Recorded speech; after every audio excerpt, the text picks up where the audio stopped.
Hi, welcome back to Uprising TV. With me are Cellar Darling, and I have with me Anna and Ivo. So, Evo. I know Ivo. Evo. Evo. Yeah. Evo. Let's pretend that I did that really smoothly and that we got it right first time. So, sorry. Guys, welcome. You're playing later today, and how many times have you been to the UK so far? Many times. Many times. Right. Yes. Okay. That was a kind of rubbish first question, wasn't it? I mean, it was a rubbish answer as well. No. It was a rubbish question. Okay, I'll admit that. So I understand that, Anna, you're doing vocals and playing the hurdy-gurdy and other bits and pieces. Yeah. And Ivo, you Play the guitar. guitar. Yeah. Cool. Now, the origins of your band. I mean, I'm interested because Switzerland is, not known for producing a great deal of bands in this kind of genre and this kind of community. How did you find each other and and create this band? Well, all three of us were part of a band called Eluviete. Right. Well, with me, it was about 10 years. You're like 13, 15 years, and Merlin longer than me as well. So Wow. we were in that band a very long time, and we left the band at the same time, the three of us. Yeah. And as a result of that, we just started Cellar Darling. Cool. And are you currently on the road? Is Uprising a one-off, or are you gigging constantly? No, this is actually a one-off. Right. Okay. Yes. So does that mean you're working on new music at the moment? Yes, that is what we should be doing. Yes. So this is a nice little break from it's like from a that. little holiday. Yeah. It reminds you why you do it. Yeah. Yeah. I mean, I'm singing about myself, and I know how I feel about it. There's playing live, there's working on music, which can be frustrating, it can be fun, it can be inspirational, it can be incredibly annoying. And then there's playing live, and they're for me as enjoyable, but in completely different ways. What's it like for you guys? Is it like, are you more about the live, or how do you feel about the mediums? It really depends. I think when you have a new album out, new music out, it's much more refreshing to play them live. And our last album came out in 2019. So I know the feeling. So we are like really looking forward to write some new music and play new music live. Yeah. But it really depends on the shows, I think.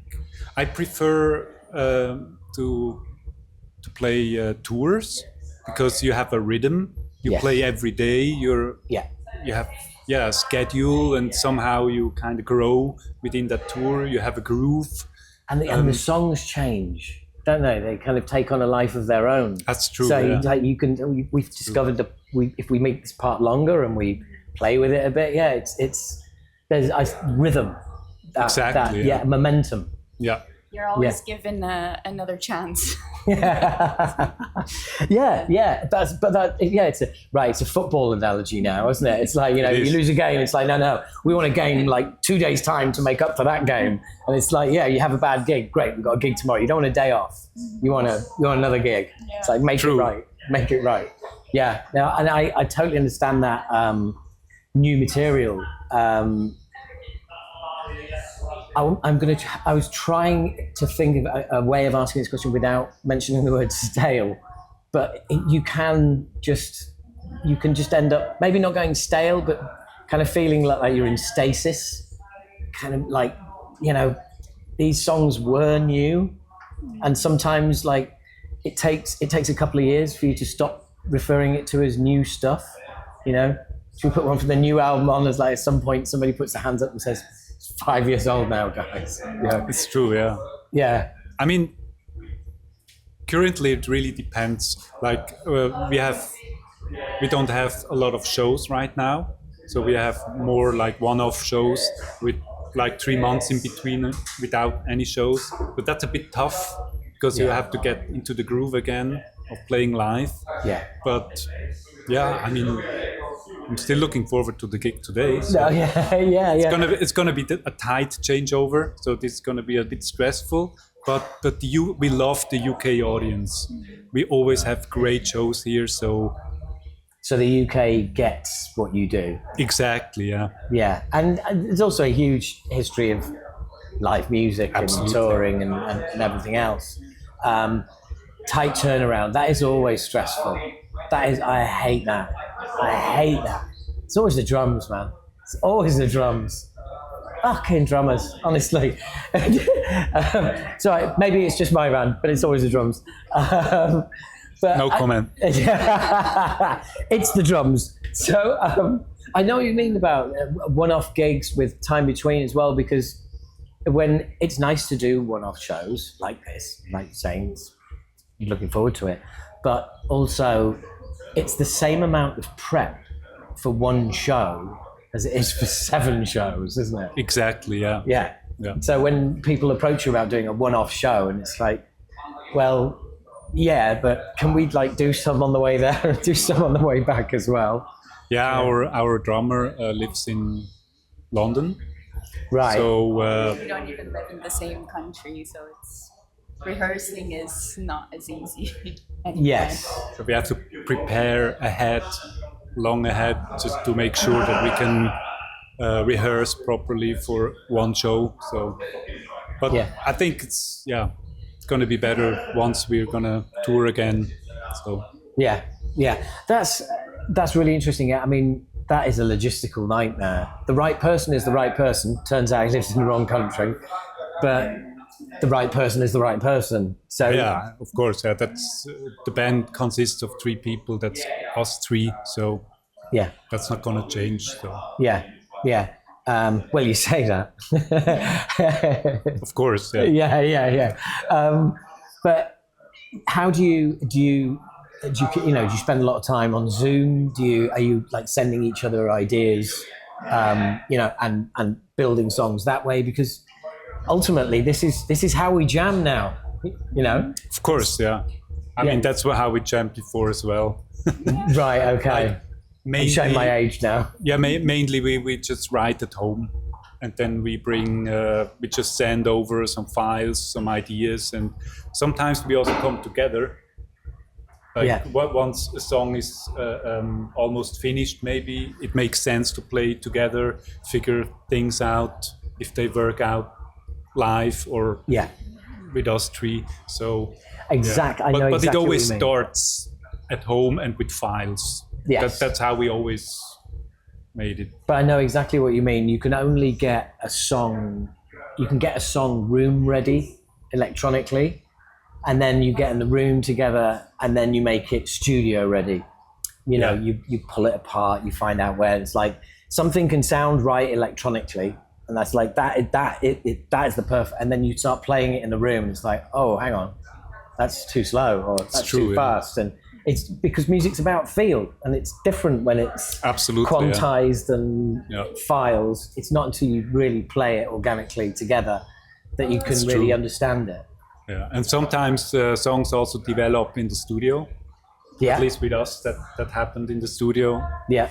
A lot of times, just while recording, we had some ideas, or our producer came up with ideas. So yeah, there's always a part which can't be planned, right? Yes. It's like a moment thing. Yes, yeah. I think that's really important with collaboration, that collaborative approach. You can only benefit from that, especially with working with a producer. I've always thought it just makes total sense to have somebody who has hearing these songs for the first time says, what I hear is something here, or that's me. And, you're the ones who've been writing it and have absolutely no outside input. So when somebody hears that music for the first time and suggests something, it's worth a lot. It's worth trying, isn't it? Sure, yeah. Because if it doesn't sound good, you don't have to use it. Of course, studio time is always like money. So, yeah. So you have to find the right balance of Yeah, no, I agree. Yeah, and studio time does suck and is incredibly expensive. It is, yeah. But also what part of that is that you're paying for that input of that producer Of course, to give you to make that product better for you. Yeah. So working on a new album, Files at the moment, not in the room stage just yet, I'm guessing. Well, we're actually playing a new song today, which hasn't been. Hey, check that out, right? Yet, so- Exclusive, brilliant. Okay, and so is this one? Have you had this in the room together, or is that what you're doing tonight? We've played it on the last tour, which was in the UK as well. Right. So we have played it a couple of times before. Right. Okay. So this is one that you're like, right. This is how this song works. I mean, more or less. More or less, yeah, more or less. Yeah. Good idea. Yeah. Don't just sign off on it just yet. Yeah. There's always room for change. We accept notes. Yes. Yeah. Well, the thing is, as well, is that songs are. I personally think songs are always changing. They're always growing, and you record the version of it, and then after you've played it like 50, 60 times live, there's like that section's 2 bars longer. We've put a stop in here. These things happen. It continues to grow and change and become like the live version of the song. That's true, yeah. Yeah. That's maybe also the reason why sometimes songs kind of get old to play live, because you think like, okay, I would make it different today, but I still don't want to change it too much because it's the song people recognize. So yes. Yeah. There's only so much you can do. You always have to stay. Yeah. You kind of have to stay. I mean, faithful. It depends on every band.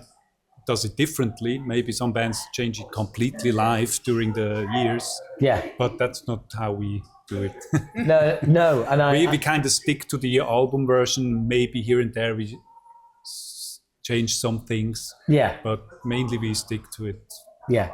I'm of the same opinion. I think ultimately, people are if you're lucky enough to be in a position where people come to a show and they know your songs, it's probably not a good idea to then go changing those songs on them. Yeah. That's not what they've come for. True. Yeah. And I think it's a bit self-involved. I'm bored, so I'm going to change it. It's like, well, Sure. But that's, as you said, it's not everybody's approach. Exactly. Yeah. Yeah, and there are no right, there are no wrong. There is just everybody's different approach. So, how far along are you with writing this new album? Not far. Not far. No. Okay, we know there's one song. Almost finished with the second song. Right. Okay. That was weird because I thought we were about to have like an interband argument, and there's only 3 of you. It's like how can you be thinking that like it's not far? And he says almost finished. I was thinking, oh no. No, he said almost finished. Yeah, the second song. Yeah. So, until I heard that bit, I was thinking there was something wrong. Okay, right.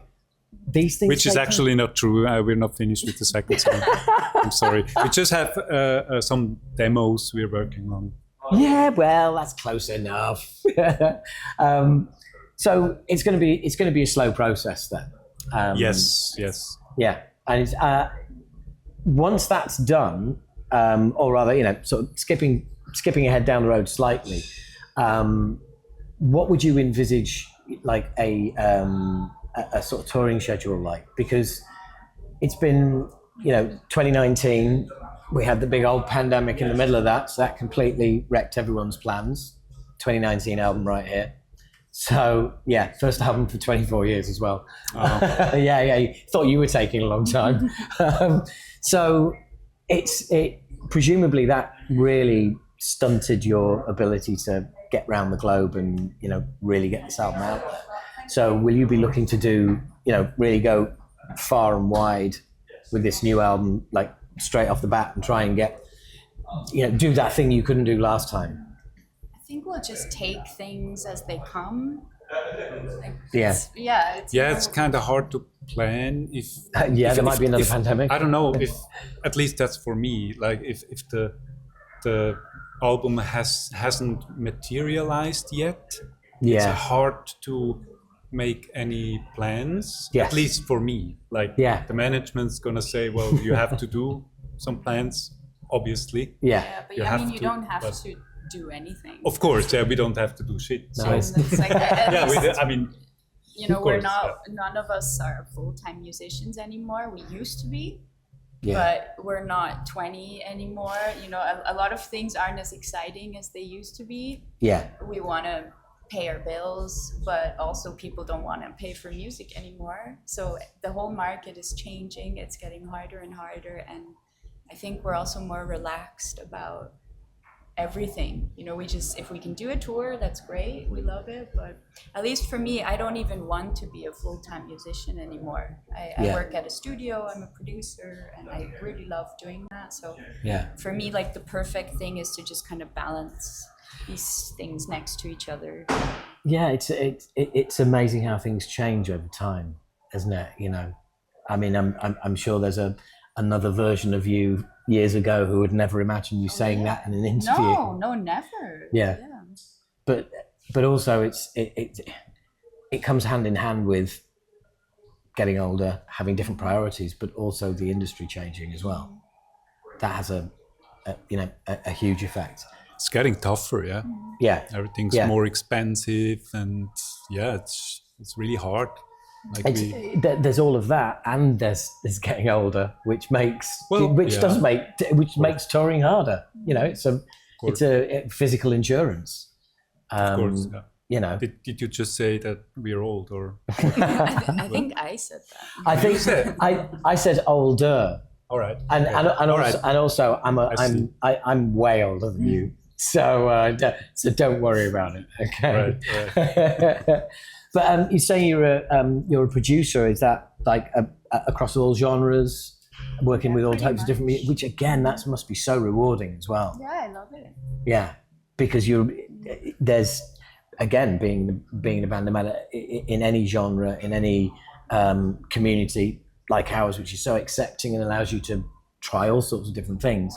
It's still kind of a genre, Whereas that, do you think that informs how you work within the band as well, and has it changed your approach to music at all?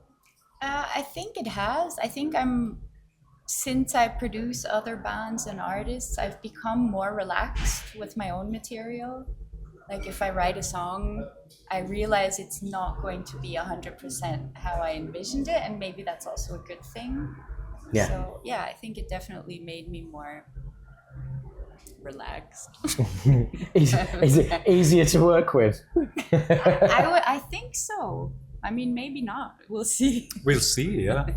Yeah, but so far it's true. I can agree, but let's see when we're in the studio. This seems to be the overriding Cellar Darling ethos. We'll see. Of course, yeah. Probably also just the times that changed, like after COVID and everything that's going on. I don't want to get political at all. But just something is different today than, let's say, 5 years ago. Yeah. So, it's also a good thing, I think, because we're maybe not stressing out too much. Yes. So it's maybe for the benefit of the art, if you're not too stressed out. Also, I think there is also, I personally feel that there's less pressure, so you can take time with your music and get it right. Exactly. And be relaxed about it. And you guys are clearly relaxed. One and not quite two songs into the new album, and it's like, it comes when it comes. I mean, it depends what your goals are, I guess. I think a lot of bands that are starting out, a lot of young bands, they do feel a lot of pressure, and everybody says you have to post 5 times a day. Yeah. You have to be out there. You have to do this. You have to do that. And if you want to play the game that way, I think there's a lot of work involved. Yeah. But if you're like us and you say I don't want to play the game that way, then you can do that, but it's also going to come with other things that might impact your career negatively. Yeah, but I wholeheartedly endorse that, and I have had the conversation with many people. I'd hate to be starting out in a band right now.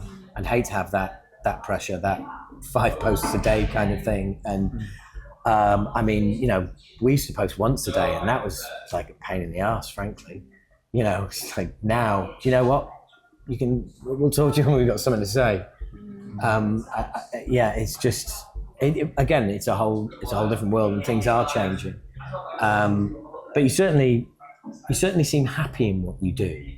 You know, you seem like you're in a good place. I think so. Yeah. So. I do too. I do too. Nice. Well, look, guys, thank you so much for coming on. Really appreciate it, and have a great show tonight. And I'm looking forward to hearing the new song. Okay. Thank you very In fact, much. they'll all be new to me, but especially the new one. Okay. Awesome. So, Cellar Darling, thank you very much. We will be back with another band very soon.